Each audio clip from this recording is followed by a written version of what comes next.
am working on my floor, and I have set my walls up on top of my floor to kind of see where they're going to go. And then I decided I wanted to do a couple rug features on my floor. So I went ahead and I'm starting to map out kind of the area in the gallery that it's going to be. If I want multiple things, I can go ahead and do that as well. So maybe I want kind of a rectangular rug or something over here. I'm gonna go ahead and sketch that in so I know where that's gonna go.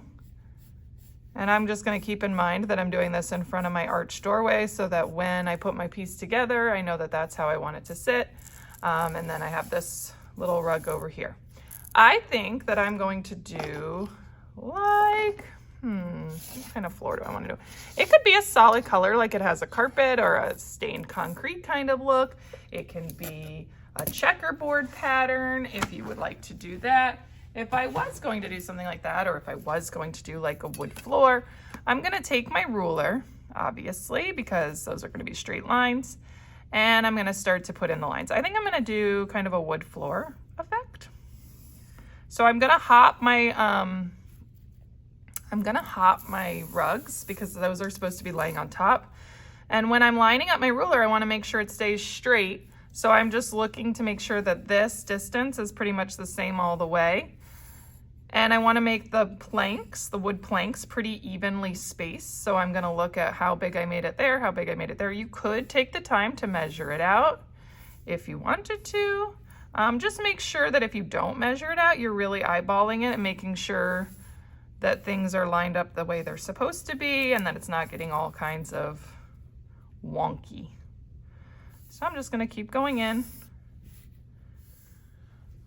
For my floor, since I'm doing pretty much one kind of color over most of the floor except for where the rugs are, I decided to go with a liquid watercolor.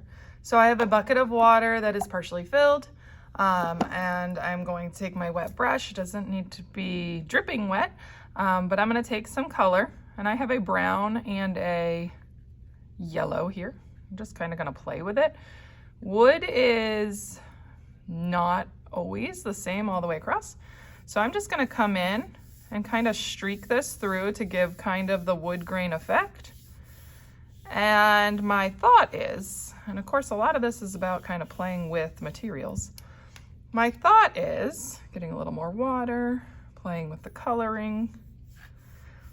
My thought is that once it's dry, and again, I want to kind of stick in the same direction here, but I am going to outline next to my